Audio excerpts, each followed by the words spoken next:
Hello everyone. Today we are going to start with chapter Organic Chemistry, some basic principles and techniques. We are going to solve some NCERT example problems. So without wasting time, let us start with the first question. Which of the following is the correct IUPAC name? ठीक है, तो अब आपको चार options दिए हुए हैं, इसमें से आपको बताना है कि करेक्ट IUPAC नेम कौन सा है। ठीक है, पहला है आपका 3 इथाइल 4 4 डाई मिथाइल हेप्टेन। ठीक है, तो बेसिकली आपको क्या पॉइंट्स ध्यान में रखने हैं आयु आयुपैक नेम को जो है वो देखते समय या उसको लिखते समय। पहला, तो आपका जो कार्बन चेन होगा वो लॉन्गेस्ट कार्बन चेन होना चाहिए, लॉन्गेस्ट कार्बन चेन। ठीक है, लॉन्गेस्ट कार्बन चेन होना चाहिए और इस लॉन्गेस्ट कार्बन चेन में आपका फंक्शनल ग्रुप ज़रूर आए। ठीक है, सो प्रिंसिपल फंक्शनल ग्रुप होना चाहिए और बाकी उसके सब्स्टिट्यूएंट होने चाहिए। अब वो प्रिंसिपल फंक्शनल ग्रुप क्या होगा आपका? वो प्रिंसिपल फंक्शनल ग्रुप आपका जो है वो किसको आप प्रिंसिपल फंक्शनल ग्रुप नाम देंगे? जैसे अगर मान लीजिए आपका कोई अमाइन सॉल्ट लगा है तो उसको पहला नंबर मिलेगा। उसके बाद आपकी प्रेफरेंस दी जाती है कार्बोक्सिलिक एसिड को, अगर कार्बोक्सिलिक एसिड है। उसके बाद नंबर आता है आपका सल्फोनिक एसिड्स का। ठीक है, कीटोन्स का, मतलब एल्डिहाइड्स का, कीटोन्स का, लाइक दैट। ठीक है, तो सिंपली अभी मैं एल्डिहाइड कीटोन सिंपली अभी आपको लिख देते हैं लाइक दैट, ऐसे कुछ प्रेफरेंस ऑर्डर होता है। ठीक है, और यहाँ पर फिर आपको लॉन्गेस्ट कार्बन चेन भी देखनी है। फिर और आपको किन बातों का ध्यान रखना पड़ता है, और आपको ध्यान रखना है कि जब आप नंबरिंग करते हैं, ठीक है, चेन लॉन्गेस्ट चेन सेलेक्ट करने के बाद आप नंबरिंग करते हैं। नंबरिंग करते टाइम आपको जो है वो लोएस्ट लोकेंट रूल फॉलो करना है, लोएस्ट लोकेंट रूल। ठीक है, उसके बाद आपको नंबरिंग करने के बाद जब आप नेमिंग करेंगे तो अल्फ़ाबेटिकल ऑर्डर आप फॉलो करते हैं, अल्फ़ाबेटिकल ऑर्डर फॉर, ठीक है, for side chains. Side chains के लिए आपको अल्फ़ाबेटिकल ऑर्डर्स को फॉलो करना है और फिर आप लिखते हैं। तो यहाँ पर पहले तो मैं ये सारे के सारे जिस चीज़ को रेफ़र कर रहे हैं वो बना देता हूँ मैं। ठीक है, तो देखिए अब नाम है हेप्टेन। ठीक है, हेप्टेन बोलें तो कि आपके जो कार्बन है वो 7 कार्बन की लॉन्गेस्ट चेन है। तो 1 2 3 4 5 6 7। ठीक है, एन है तो मतलब सिंगल बॉन्ड ही है, कहीं भी डबल बॉन्ड नहीं है। ठीक है, इसके अलावा आपका 3 पे इथाइल लगा हुआ है, 3 पे इथाइल लगा हुआ है। हम तो लोएस्ट लोकेंट रूल को फॉलो करते हैं, तो 3 पे इथाइल लगाएंगे। ठीक है, 3 पे इथाइल लगाएंगे। तो 1 2 3 पे आपका इथाइल लगा दिया आपने, यानी C2H5। ठीक है, और 3 पे इथाइल लगाने के बाद आपने जो 4 पर है वो डाई मिथाइल लगाया। 4 पर आपने डाई मिथाइल यानी CH3 यहाँ और CH3 यहाँ। ठीक है, तो ऐसे 1 2 3 4 5 6 7। ठीक है, अब सीधी सी बात है, ये तो हो नहीं सकता, सी तो हो नहीं सकता, क्योंकि हम यहाँ से प्रेफर नहीं करेंगे नंबरिंग को करना कि 1 2 3 4 फिर ये 5 नंबर पर आएगा ना। हमने तो इधर से नंबरिंग करनी है। ठीक है, तो आपका इसको देखते हुए ये तो हमने हटा दिया, क्योंकि हम हमेशा लोएस्ट लोकेंट रूल लगाते हैं, यानी आपका सबसे कम नंबर पर आए, उधर से आपने नंबरिंग करनी है ताकि आपका लोकेशन कम नंबर पे आए। ठीक है, यहाँ से 1 2 3 4, यहाँ से तो ये भी 4 नंबर पर ही आ रहा है, बट ये फिर 5 नंबर पर आएगा, तो लोएस्ट लोकेंट रूल इसको तो हटा देगा। अब बात आती है कि जब मैं लिखूं तो मैं अल्फ़ाबेटिकल ऑर्डर में साइड चेन को लिखूं। अब साइड चेन कौन सी है? एक तो ये है और दो आपकी ये हैं।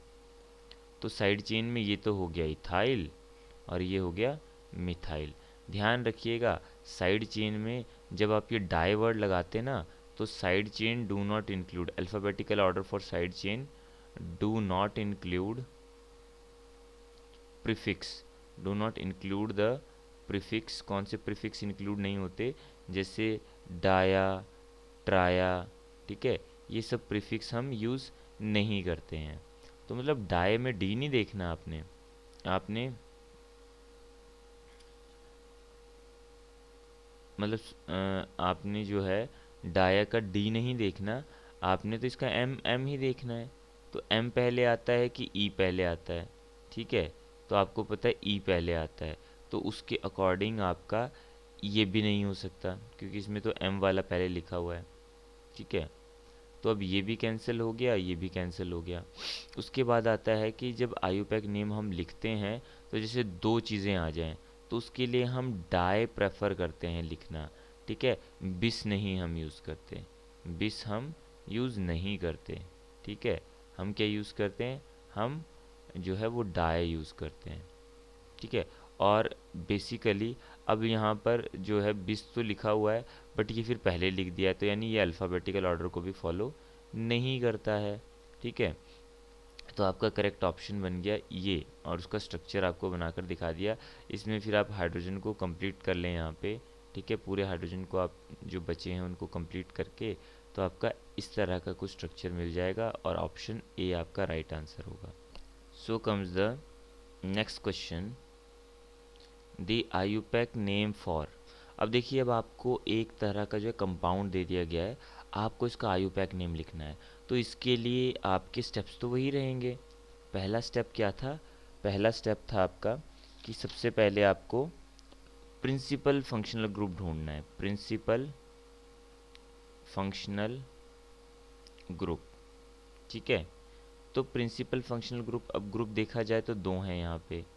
एक तो है आपका कीटोन, अगर सी डबल बॉन्ड हो, ओ हो तो उसको कीटोन ग्रुप बोलते हैं।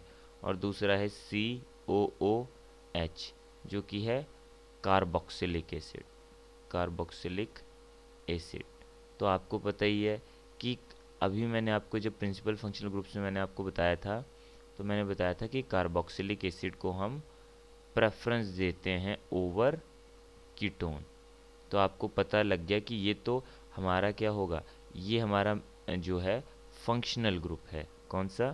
सी double bond O H, that is the carboxylic acid. ठीक है, अब दूसरा स्टेप क्या बताया था आपको? दूसरा स्टेप मैंने बताया था कि आपको चेन सेलेक्ट करनी है, longest carbon chain, longest carbon chain.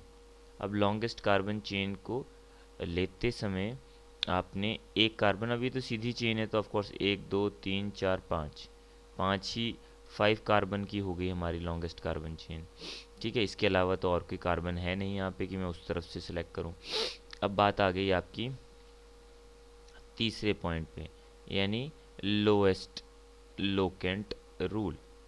अब लोएस्ट लोकेंट रूल के लिए, अब जब प्रिंसिपल फंक्शनल ग्रुप लगा है तो उसी को प्रेफरेंस मिलेगी, नंबरिंग में उसको ही आपको प्रेफरेंस देनी पड़ेगी। 1 2 3 4 5।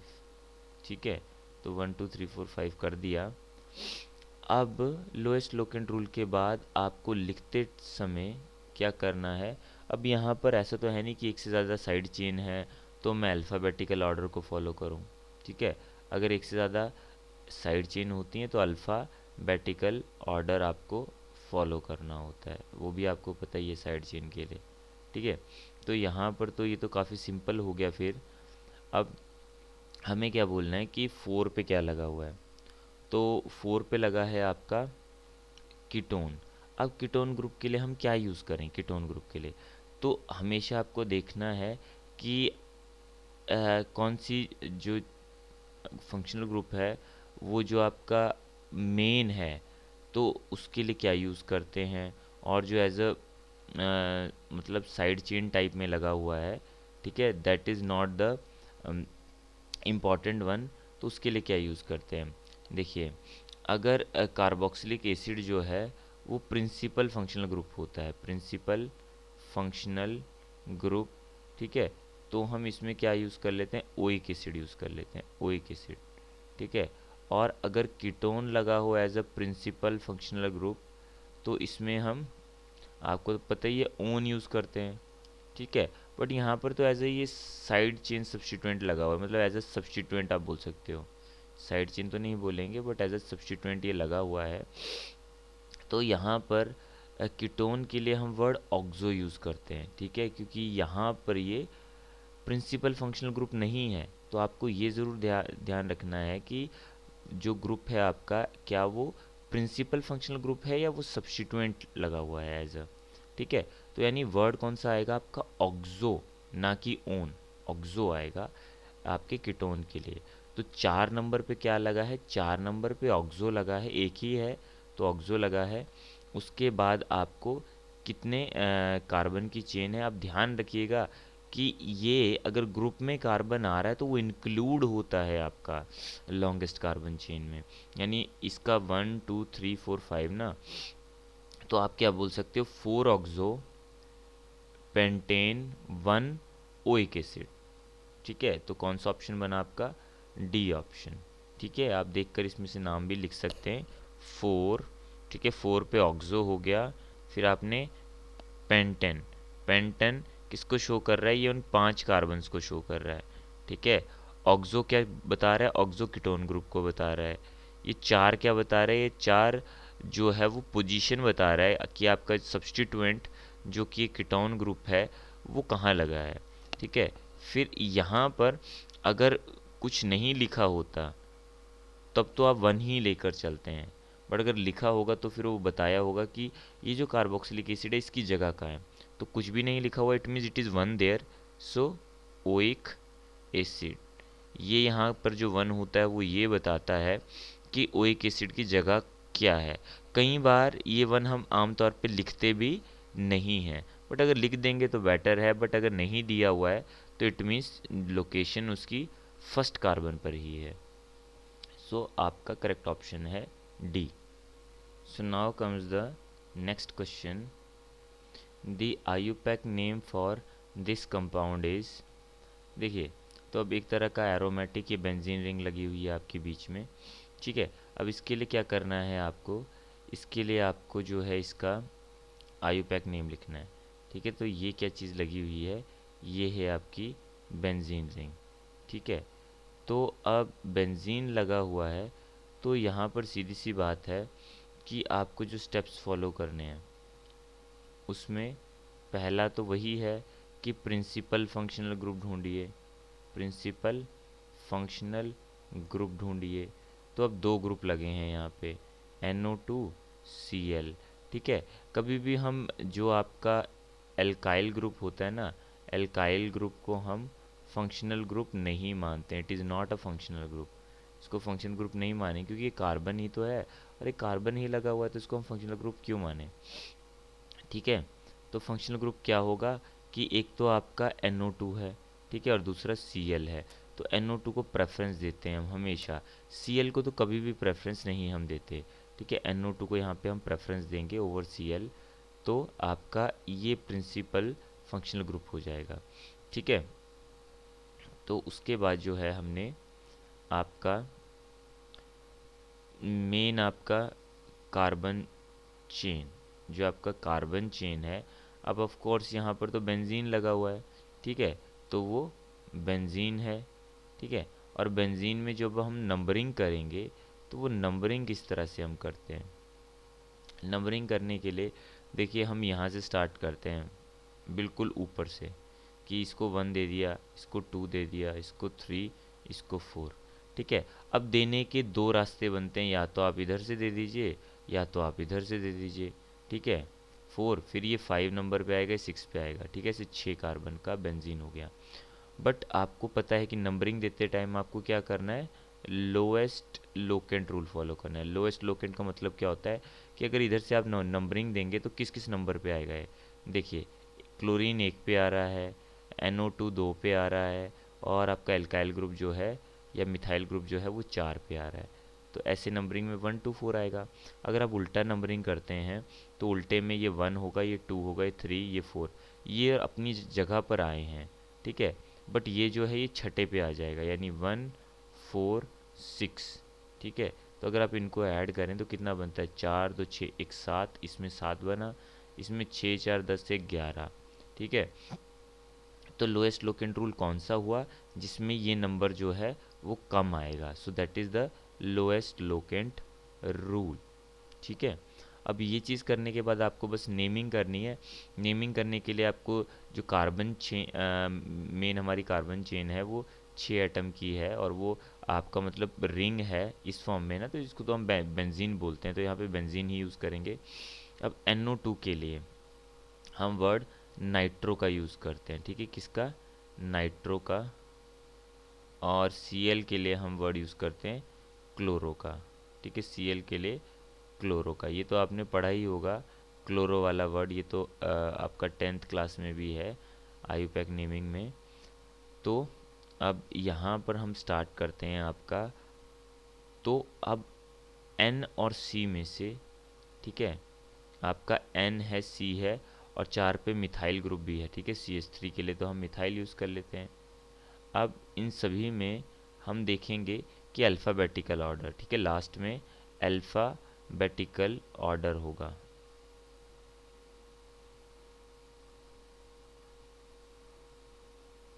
ठीक है। अब ये तो आपका नाइट्रो यूज़ कर रहे हो, अब ये तो आपका प्रिंसिपल फंक्शनल ग्रुप है, तो ये तो बाद में ही लिखा जाएगा। तो C और M में से अल्फ़ाबेटिकल ऑर्डर में क्या हम चलेंगे, तो क्लोरो, तो पहले क्लोरो आएगा, तो 1 क्लोरो, ठीक है। देन कम्स मिथाइल ग्रुप, कहाँ लगा है, 4 पे, तो 4 मिथाइल, ठीक है। और नाइट्रो ग्रुप कहाँ लगा हुआ है, 2 पे, तो 2 nitrobenzene, 2 nitro benzene, so that is the answer. So which is your B option, B option is the correct answer here. So now comes the next question, that electronegativity of carbon atoms depends upon their state of hybridization. अब देखिए यहाँ पर ये चीज़ statement दी हुई है आपको कि electronegativity जो है कार्बन एटम्स की, वो किस चीज़ पे डिपेंड करती है, वो डिपेंड करती है कि उनकी हाइब्रिडाइजेशन क्या है, उसकी स्टेट ऑफ हाइब्रिडाइजेशन पे। So in which of the following compounds the carbon marked with an asterisks, asterisk क्या होता है, ये जो स्टार मार्क लगा हुआ है, यानी इसमें ये वाले कार्बन की बात हो रही है, इसमें इस कार्बन की बात हो रही है, इसमें इस कार्बन की बात हो रही है, और इसमें इस कार्बन की बात हो रही है, with an asterisk is most electronegative. तो इन कार्बन्स में से सबसे मोस्ट इलेक्ट्रोनेगेटिव कार्बन कौन सा होगा, तो जैसे कि अभी आपको बताया कि इलेक्ट्रोनेगेटिविटी जो है वो किस चीज़ पे डिपेंड करती है, electronegativity depends on state of hybridization, depends on hybridization. अभी जो हाइब्रिडाइजेशन हम लेते हैं, ये आपकी कौन कौन सी हाइब्रिडाइजेशन होती है, ठीक है। अब हम कार्बन के केस में बात कर रहे हैं, वैसे तो हाइब्रिडाइजेशन आपकी बहुत तरह की होती है, sp भी होती है, sp2 sp3 sp3d sp3d2 या dsp3, ठीक है। तो मतलब कहने का मतलब है कि बहुत तरह की हाइब्रिडाइजेशन होती है, बट हम तो कार्बन के केस में बात कर रहे हैं, तो कार्बन के केस में डी ऑर्बिटल तो होता नहीं है, ठीक है, वेकेंट डी ऑर्बिटल नहीं होता है, तो हम सिर्फ 3 ही हाइब्रिडाइजेशन की बात करते हैं स्पेशल कार्बन के लिए। एक होता है आपका sp, एक होता है आपका sp2, एक होता है आपका sp3, ठीक है। तो इलेक्ट्रोनेगेटिविटी बढ़ती है, ध्यान रखिएगा, इलेक्ट्रोनेगेटिविटी किसकी बढ़ती है, इंक्रीजेज, जब हम कहाँ से कहाँ जाते हैं, जब हम sp3 से sp2 जाते हैं और sp2 से sp पे जाते हैं। अब बात आई कि कार्बन को कैसे पहचाने कि कार्बन की हाइब्रिडाइजेशन कौन सी है, तो देखिए वो हम देखते हैं कि उसके साथ बॉन्ड क्या लगाया हुआ है। अगर उसके साथ कार्बन के साथ ट्रिपल बॉन्ड लगा हुआ है, तो मतलब उसमें जो हाइब्रिडाइजेशन है that is your sp hybridization. कौन सी हाइब्रिडाइजेशन हो गई, sp हो गई। और अगर उसमें डबल बॉन्ड लगा हुआ है, ठीक है, तो sp2 हाइब्रिडाइजेशन हो गई। और अगर सिंगल बॉन्ड ही लगा हुआ है, तो यानी वो sp3 हाइब्रिडाइजेशन है। तो वही चीज़ अब हमने यहाँ पे देखा, ये देखिए अब यहाँ पे क्या क्या लगा हुआ है, यहाँ पे जस्ट सिंगल बॉन्ड लगे हुए हैं, और ये हाइड्रोजन 2 हैं, तो दो वो भी ऊपर नीचे सिंगल बॉन्ड से हैं। तो इस कार्बन की हाइब्रिडाइजेशन तो हो गई आपका sp3 वहीं पे चलते हैं इस पे, इसमें डबल बॉन्ड आ गया तो इसकी हाइब्रिडाइजेशन हो गई आपकी sp2। अब यहाँ पर ट्रिपल बॉन्ड लगा हुआ है तो इसकी हाइब्रिडाइजेशन हो गई आपकी sp, और इस पे भी डबल बॉन्ड लगा हुआ है तो इसकी हो गई आपकी sp2। ठीक है, तो आपको पता है कि सबसे ज़्यादा इलेक्ट्रोनेगेटिव कौन सा होगा यहाँ पे, आपका sp। इलेक्ट्रोनेगेटिविटी बढ़ रही है तो sp हाइब्रिडाइजेशन वाले कार्बन जो है वाला जो कार्बन है वो सबसे ज़्यादा इलेक्ट्रोनेगेटिव होगा। तो your correct option here is the third option. Third option आपका राइट आंसर है। So now comes our next question, in which of the following functional group isomerism is not possible. ठीक है, तो सबसे पहले तो आपको बताते हैं कि कॉन्सेप्ट क्या होता है आइसोमेरिज्म का, कितनी तरह का होता है और कैसे इसको पहचानते हैं, कैसे देखेंगे कि फंक्शनल ग्रुप आइसोमेरिज्म किस में नहीं होता। ठीक है, तो देखिए आइसोमेरिज्म क्या होता है कि जब दो या दो से ज़्यादा जो आपके कंपाउंड्स हैं जिनका मॉलिक्यूलर फॉर्मूला तो सेम होगा बट उनकी केमिकल और फिजिकल प्रॉपर्टीज़ वाइज वो अलग होंगे, तो ऐसों को हम आइसोमर बोलते हैं। क्या बोलेंगे, ठीक है, दो या दो से compound having same molecular formula, same molecular formula, ठीक है, but different physical and chemical properties, physical and chemical properties. अब आ जाते हैं इसकी टाइप्स पे। इसकी टाइप्स कौन कौन सी हैं, तो टाइप्स में आपके जो होते हैं दो तरह के टाइप्स आप पढ़ेंगे। एक हो जाएगा आपका स्ट्रक्चरल आइसोमेरिज्म और दूसरा हो जाएगा आपका स्टीरियो आइसोमेरिज्म। अब स्ट्रक्चरल तो आपको नाम से ही बता रहा है कि ये कौन सा होगा, कि यहाँ पर आपका मॉलिक्यूलर फॉर्मूला तो सेम ही होगा।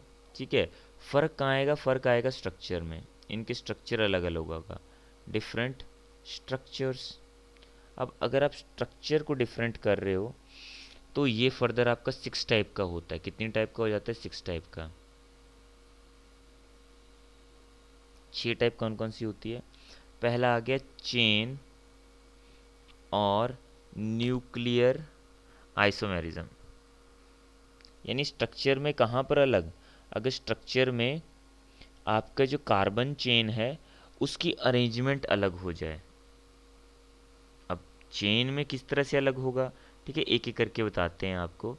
चेन में किस तरह से अलग होगा, जैसे कि एक एग्जांपल देखिए कि अगर मैं लेता हूँ CH3 CH2 CH2 CH3, carbon गिन लीजिए 1 2 3 4, चार का कार्बन है यानी C4, हाइड्रोजन 3 2 5 2 7 7 3 10 H10। तो कौन सा वो है ये आपका कंपाउंड, ये ब्यूटेन है या एन ब्यूटेन बोलेंगे आप इसको। ठीक है, वहीं पे अगर मैं CH3 CH3 और ऊपर CH3 लिख देता हूँ तो ये क्या बन गया, ये आइसोब्यूटेन बन गया। ठीक है, या आप 2 मिथाइल प्रोपेन बोल सकते हैं इसको। ठीक है, तो कार्बन गिन लीजिए 1 2 3 4 और हाइड्रोजन भी गिन लीजिए 3 3 6 3 9 और 1 10। तो क्या है आपका मॉलिक्यूलर फॉर्मूला सेम है दोनों का, बट डिफरेंस कहाँ है, स्ट्रक्चर में। और स्ट्रक्चर में भी कहाँ डिफरेंस आ रहा है, कि चेन में, कि एक्चुअल में आपके जो कार्बन्स लगे हुए हैं यहाँ पे, ठीक है, उनकी अरेंजमेंट अलग है। जो कार्बन चेन के कार्बन है उनकी अरेंजमेंट अलग है, तो ये चेन आइसोमेरिज्म हो गया। उसके बाद दूसरा आता है आपका position isomerism. Position isomerism, position में क्या है कि यहाँ पर पोजीशन में फ़र्क है। पोजीशन में कैसे फ़र्क होगा आपका, ठीक है, कि आपका या तो फंक्शनल ग्रुप की पोजीशन में फ़र्क हो जाएगा या फिर डबल बॉन्ड या ट्रिपल बॉन्ड की पोजीशन में फ़र्क हो जाएगा। तो पोजीशन किसकी लेनी है, डबल और ट्रिपल बॉन्ड की या फिर किसी फंक्शनल ग्रुप की। ठीक है, दोनों का एक एक एग्जांपल दे देता हूँ मैं। जैसे डबल बॉन्ड का एग्जांपल दे देता हूँ आपको, CH3, ठीक है, CH3 CH2 CH double bond CH3, ठीक है। तो यहाँ पर डबल बॉन्ड यहाँ आ रहा है, अगर इस डबल बॉन्ड को मैं थोड़ा सा खिसका दूँ और इसको देखिए मैं बीच में ले गया, गिन लीजिएगा 4 कार्बन है और हाइड्रोजन कितने, 3 2 5 1 6 3 9, 3 4 5 सॉरी 3 2 5, ठीक है, 5 1 6, 6 और 2 8, 3 4 5 3 8, ठीक है। तो मतलब कार्बन C4H8 है, दोनों का सेम है, बट इसकी जो पोजीशन है वो अलग है, यहाँ पर फर्स्ट कार्बन पे है और यहाँ पर सेकंड कार्बन पे है, तो these are called position isomerism.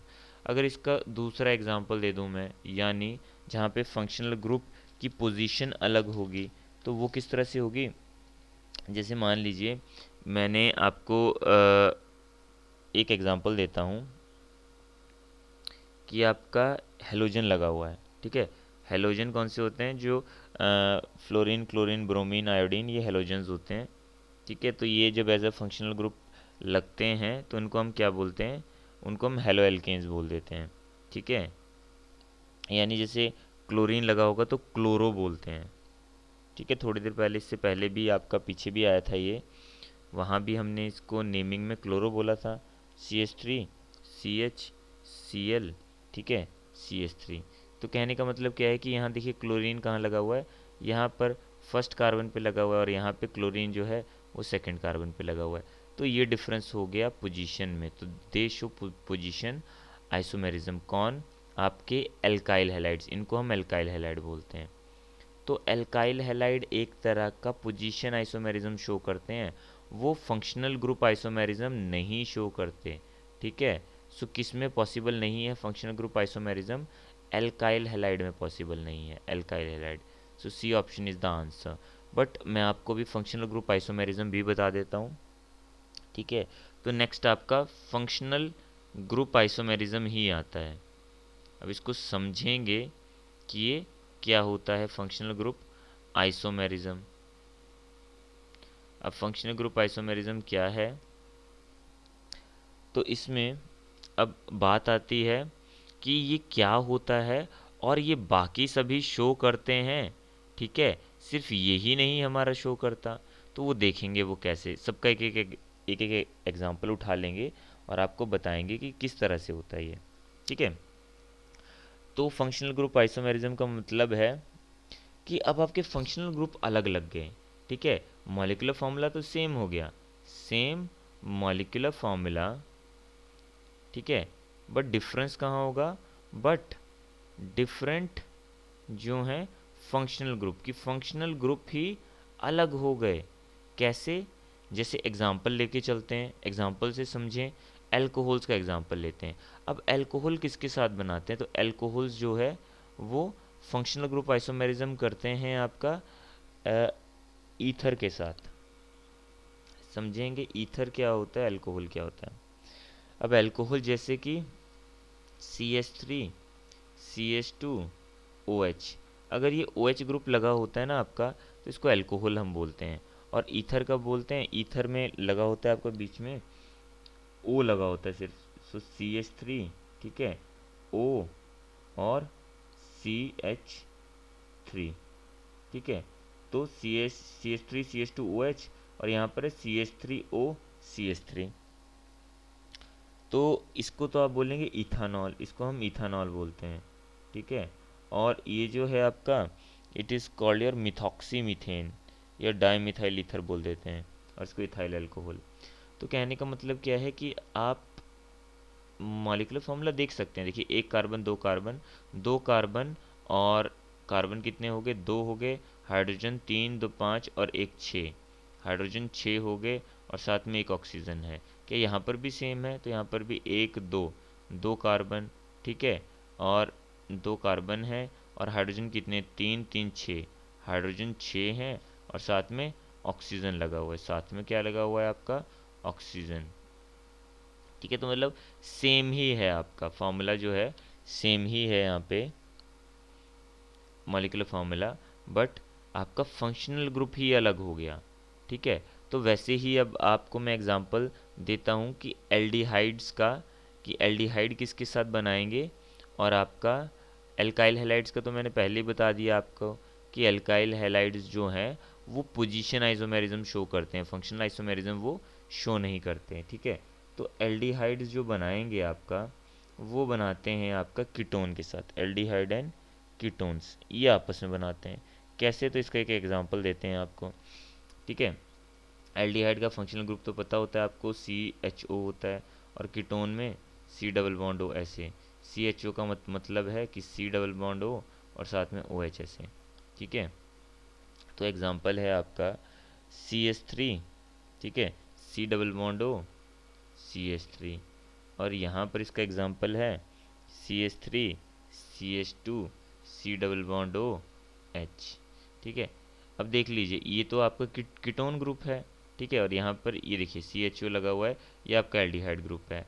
अब बाकी आप जो मॉलिक्यूलर फॉर्मूला है वो निकाल सकते हैं। देखो 3 कार्बन है C3, H कितना है 3 3 6, H6 है, और एक O लगा हुआ है, ठीक है। वैसे ही यहाँ पर कितना है C3 है, ठीक है, C3 है, और H कितना है, H आपका 3 2 5 1 6, H6 है, और एक O लगा हुआ है। तो देख लीजिए दोनों का मॉलिक्यूलर फार्मूला सेम है, और दोनों में फंक्शनल ग्रुप अलग अलग लगे हुए हैं। तो एल्डिहाइड कीटोन भी शो करते हैं क्या, फंक्शनल ग्रुप आइसोमेरिज्म। एल्कोहल्स भी शो करते हैं किसके साथ, आपका ईथर के साथ। क्या साइनाइड शो करते हैं, बिल्कुल शो करते हैं। साइनाइड शो करते हैं आइसोसाइनाइड्स के साथ, साइनाइड शो करते हैं आइसोसाइनाइड्स के साथ। अब इस साइनाइड और आइसोसाइनाइड होते क्या हैं, ये देखिए आप। साइनाइड मतलब आपका CN, ठीक है, यानी C ट्रिपल बॉन्ड N, ऐसे cyanide C triple bond N, ठीक है। यानी कार्बन की तरफ से अगर अटैच होता है तो साइनाइड बोलते हैं, और अगर नाइट्रोजन की तरफ से अटैच होता है तो आप आइसोसाइनाइड बोलते हैं, ठीक है। तो इसके लिए सिंपल सा एक एग्जांपल ले लेता हूँ मैं, जैसे CH3 C triple bond N, group तो आपका CN ही है, दोनों में ग्रुप CN है, बट फ़र्क कहाँ है कि कार्बन की तरफ से लगा होता है तो साइनाइड पढ़ते हैं, नाइट्रोजन की तरफ से लगा होता है तो आइसोसाइनाइड पढ़ते हैं।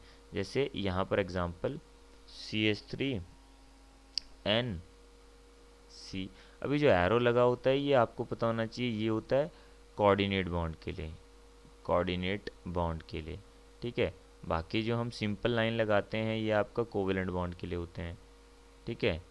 अब कोवेलेंट बॉन्ड में तो शेयरिंग होती है भाई, एक यहाँ से देगा, जैसे दो एटम्स के बीच में अगर आपने कोवेलेंट बॉन्ड लगा दिया तो मतलब एक इलेक्ट्रॉन इसने दिया है, एक इलेक्ट्रॉन इसने दिया है, दोनों शेयर कर रहे हैं। बट कोऑर्डिनेट बॉन्ड में क्या होता है कि जो बीच के दोनों इलेक्ट्रॉन हैं वो एलिमेंट देता है जिसकी तरफ टेल होती है, मतलब इसी ने दोनों इलेक्ट्रॉन दिए हैं बॉन्ड बनाने के लिए। इस ये सिर्फ शेयरिंग में, ये सिर्फ हिस्सेदारी में आया, बट इसने दिया कुछ भी नहीं। तो मतलब कोऑर्डिनेट बॉन्ड एक तरह का स्पेशल केस होता है कोवेलेंट बॉन्ड का, ठीक है। तो साइनाइड आइसोसाइनाइड ये मैंने आपको बता दिया। तो यहाँ पर भी गिन लीजिए, कार्बन 2 है, हाइड्रोजन 3 है, एक नाइट्रोजन है। यहाँ पर भी गिन लीजिए, कार्बन 2 है, हाइड्रोजन 3 है, नाइट्रोजन 1 है। तो मॉलिक्यूलर फार्मूला वाइज सेम हो गए और फंक्शनल ग्रुप वाइज अलग हो गए। और एल्काइल हैलाइड का तो मैंने आपको पहले ही बता दिया था, तो दैट्स वाई इसमें ऑप्शन आपका C बनता है।